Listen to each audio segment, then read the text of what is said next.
Architectural Builders Supply is pleased to present you with this recording of the technical question that is listed in the title of this video. This call may be monitored and recorded for quality assurance.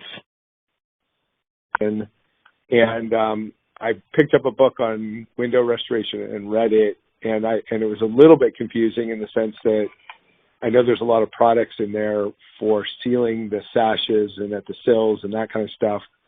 And just because you guys sell this regularly, I wondered if you guys had some thoughts or recommendations on which way to go, like spring bronze versus kind of like that T-rail or whatever it's called for the sides of the windows and like at the sill, what you would seal with, whether that would be spring bronze or whether you would use like a silicone bulb, that kind of thing.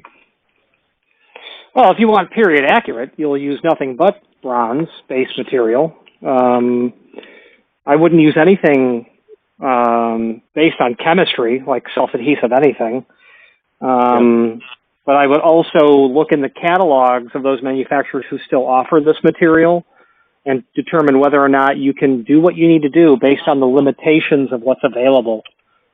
I can send you a catalog from a company that's 100 years old, and there were countless variations on metal weather strip for windows. A micro fraction of that exists still today. Is it still being manufactured, or are they dealing with old stock? Well, there's no old stock. And there's just not, of the 3 people that I can think of that offer anything for that, or 4 people that offer anything for that product line. Yep. The book that you bought probably has pages of variations. Hardly any of that is still available today. If you're going to do rib strips on the sides, you're going to cut into the edge of the sashes. You're going to do a rib strip at the sill, one at the header. You'll do nested J-hooks where the 2 sashes meet. But if you can't do any of that carpentry, then you're dealing with spring bronze. Yeah, say it again. You're dealing with what? Spring bronze. Something that doesn't take a lot of tools, knowledge, and skill, to really get installed. I don't know. We can do all the above. I mean, I'm pretty handy, and I also have an experienced trim carpenter that's going to pull the sashes with me. On the building we purchased, the only portion that's moving any longer, which will make it a little simpler, is just the lower sash, and the upper sashes are painted in, and we're not going to bother to free them. It's too big of a project that way. But and then we'll get period piece storm windows manufactured for the building as well. So I guess I'm just really wondering, like, I'm kind of hearing you say that, like, if you do these T-strips or whatever they're called, what are they called on the sides? Rib strips. Rib strips. If you do the rib strips, is the sealing that much better than doing spring bronze? Is it worth the effort of pulling the sashes and kerfing them out and getting them lined up and all that? What's your opinion? Yes, I would be doing it the way it was originally designed in the 19th century. Yeah. Yeah, spring bronze is done by people who can't do the work. Yeah, gotcha. Okay. You can use a nail set. That's all that's the max of the skill required. Yeah, for sure. Okay. So I'm just hearing you say that, I mean, the rib strips, once you use those, you're going to get a much better seal from the wind and air infiltration. And then as long as you're removing the lower sashes and you've got a carpenter on site, we're doing all that work, what's your recommendation for sealing at the sill?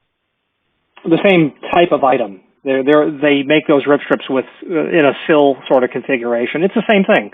And then you will slot the bottom of the lower sash. Okay. All right. Yeah, sounds good. I don't think that these windows had any of that stuff on there originally. They've got no signs of the kerfing or, having anything like that. Okay. So, but that rib material is available, correct? Oh, absolutely. You can do it in zinc or bronze. Okay, in zinc or bronze. Okay. And what do you guys, Jessica, she sent me a catalog. Do you know what page that stuff found in your catalog? Whose catalog did she send you?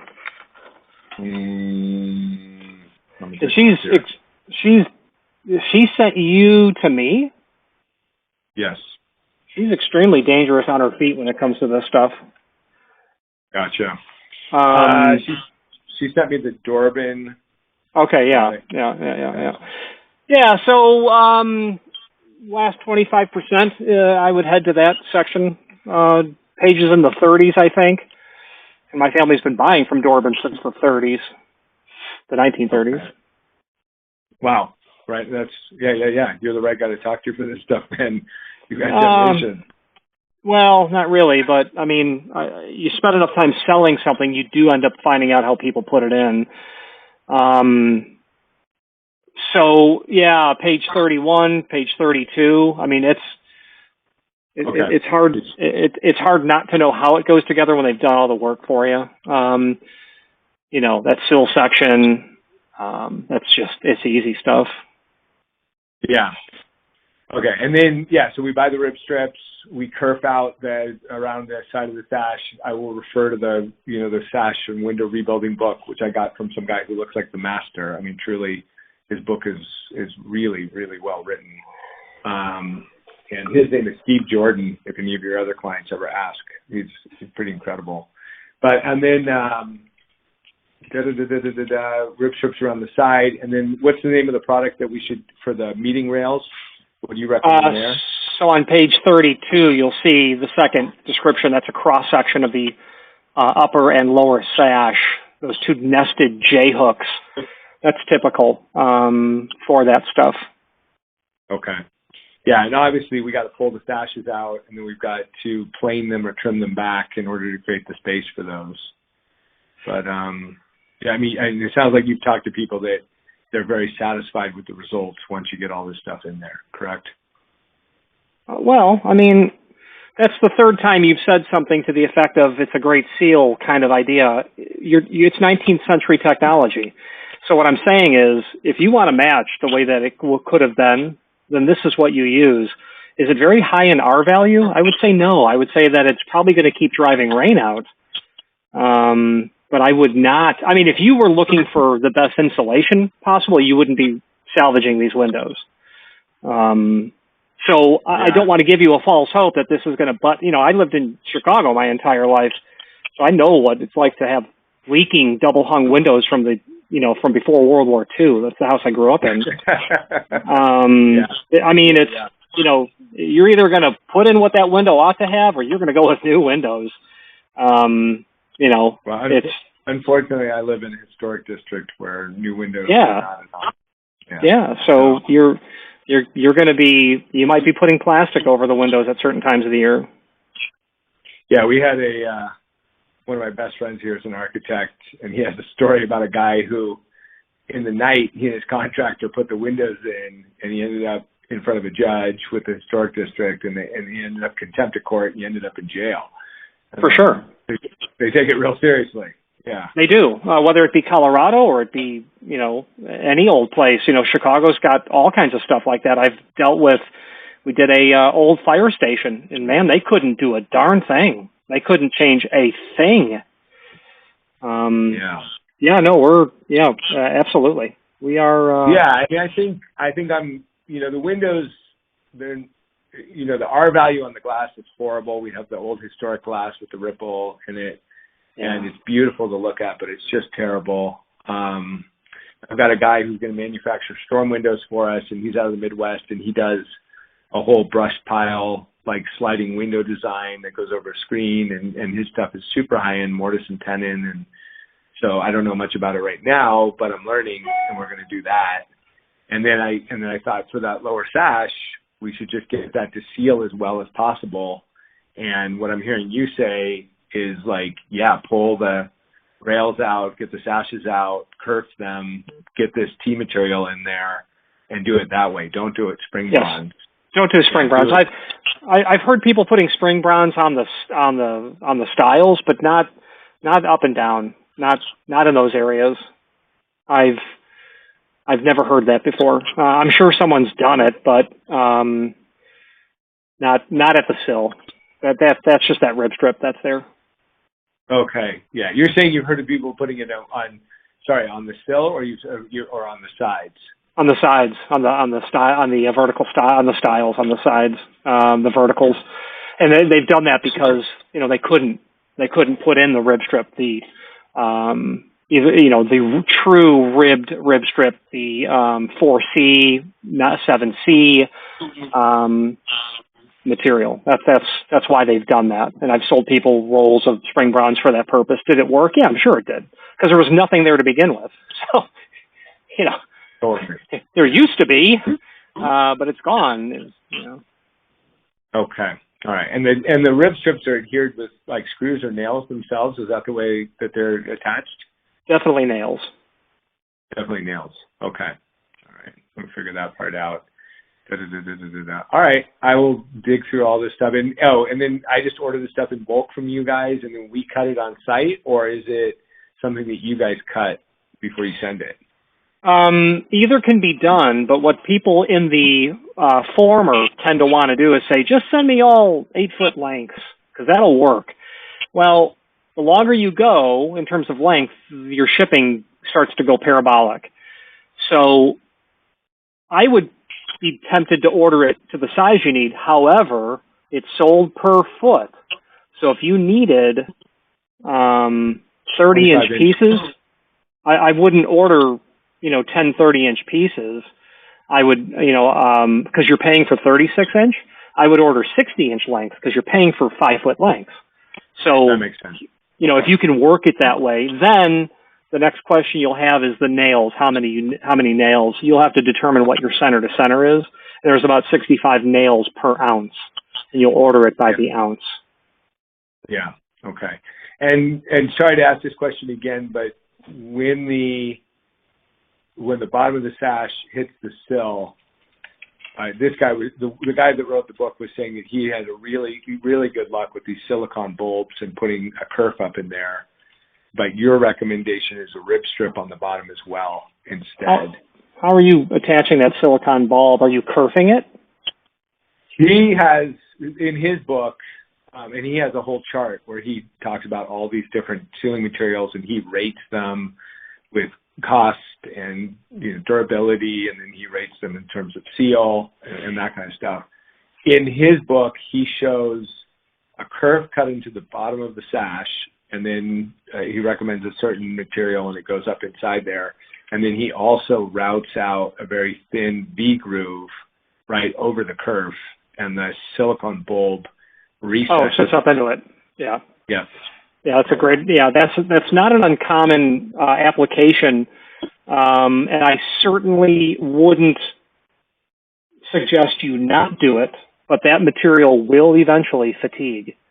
Yeah, I thought we might just buy extra. The benefit to that, the thing I was worried about was that the meeting rails, if you put something that was, an eighth to a quarter of an inch thick down on the bottom, and then all your meeting rails are offset by that eighth to quarter inch, I guess what you'd end up having to do is kind of trim down your window for that so that your meeting rails and your locks are all at the right height. You follow what I'm saying? Yep. Yeah. Yeah, interlocking weather stripping, I've seen it before with a small bulb. As long as that's held in mechanically or it's held in by means other than any sort of pressure-sensitive adhesive, I would absolutely endorse that. But, 10 years down the road, that stuff's going to get flattened out and is going to become less effective. So that'll have to be contended with. And I would probably seek to use something that you believe you can get your hands on 10 years down the road. Or whatever. Yeah, it may never be your problem again. It could be, you can get several decades out of it. God willing. Yeah. Yeah. Yeah, I hear you. All right. Well, but you're not advocating a combination of that. You're not advocating a rib strip down on the bottom of the sill and then having the bulb come and meet that. You're saying that, it might be okay depending on what surface that sill has, and ours are in good shape and they're pretty smooth, that you could end up just using the bulb and then use the rib strips on the side, correct? No, I didn't say that. I would endorse the use of the combination of both, provided that your silicone wasn't held in with adhesive. If you were inserting it into a channel that you've more routed down there, through that bottom, through the sash, I would absolutely endorse that. That will substantially improve the ability of, the exterior environment to be able to push through there. It's a common... Sorry, I'm just still not 100% clear, and I want to make sure I walk away from this conversation understanding what you're saying. So I'm saying, yeah, we will run the kerf. We would put the silicone bulb up in there. We would probably do that, take a router and put in that bevel just to recess it a little bit further and make it stick proud just the right amount. And we probably do some, test material and all that stuff. But when that bulb comes down on the sash and is going to seal on the sill, would you say that it's still necessary to put this rib material on the sill as well, or maybe not? Right? I would think not. Yeah, I would only use the silicone when it was going to make contact with the rib, meaning that you're routing the slot that you're creating. You're allowing that silicone to be inserted up at the top of that slot, sliding it through the sash at that point. Routing it in the bottom of the sill, so the bottom of the sash, so that when you lower that sash and it makes contact with the sill, if the silicone is the seal that's there, okay, great. I would rely on the expertise of the guy who literally wrote the book. But I don't have any experience with that that's application. Cool. Yeah. Okay. That's cool. Would it work? Sure. Will that silicone fatigue eventually? It's going to. And I only say that because I sell a lot of replacement weather stripping that's getting slid back into something because it's flattened. Silicone's really durable, and it's great with extreme temperatures. You might want to go with a sponge neoprene if you can get your hands on that, because I think it'll be better in terms of potential for not only retarding the transmission of what you're trying to keep out, but acoustically as well. Not that it's going to matter with your windows; they're going to leak, right? But an open cell neoprene, I would see if you can get your hands on that as well. Okay, as well. All right, and then in terms of, I bought some cushion bronze and just installed a small piece of it around our antique door, and the spring bronze it's a little bit. It wasn't as easy to install as I thought. The nails were easy, and putting the material in was easy. But I ended up getting enough tension on that leading edge that it ended up creating some gaps. So my next thought was that maybe with the V bronze or the spring bronze rather than the cushion bronze, that I would just get a better seal. It's hard to describe, but I just ended up getting a really weird wave, so to speak, in that spring bronze. Did you say it was an archtop door? No, it's not. It's just a regular rectangular door. Okay. Yeah. So pretty straightforward, and there's kind of 3 or 4 different kind of like V-type materials that people have put in over the centuries in there, and I thought I would remove it all and just put something that was nice and clean. What product out of your catalog would you recommend for that? Are you doing spring bronze or a V cushion? I think what I would do at this point, having just experimented with the spring bronze and not been super successful with it, I would try the V cushion. Yeah, the V cushion is on page 30 of that same catalog. Okay. And Richard, does it matter a whole lot about the thickness? I mean, there's 7/8, an inch, inch and an eighth. That's the width. I would, sure. I would definitely say that, I would use the largest possible, because, it'd be dependent on the door thickness and the implications in terms of hardware as well. The more surface area is the bottom line when it comes to weather stripping, and more surface area, the better. The 126, that inch and an eighth, is by far the most common one that we sell. All right, that's good info. So that's what I'll order from you guys. Okay. So, and then do you guys have a door kit that's on there that I can order, or? Yeah. Or is it... Yeah, I'm sure the 126B is on the site in straight lengths and then the complete kit, provided you're doing a 3070 door or smaller. If you've got a larger door, then you'll just order straight lengths. Yeah, I mean, I think it's probably 32 to 36 wide, and it's 6 to 8, something like that tall. Oh yeah, the standard kit will work. Yeah. Yeah. All right. Do you want to sell me the standard kit right now, or should I just order it online? What's easier for you? No, you'll on the phone is easiest, but I'm going to send you back to Jessica. She can enter the order. Let me just find it for her. Okay. All right. Richard, I really appreciate all the great info. Thanks for that. Yeah, sure. Okay, let's find it.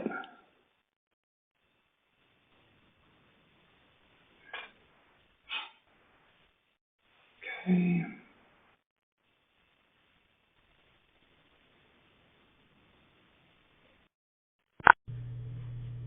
Architectural Builders Supply hopes you have enjoyed this program.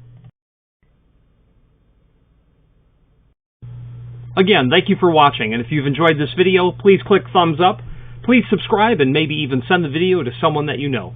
Thank you.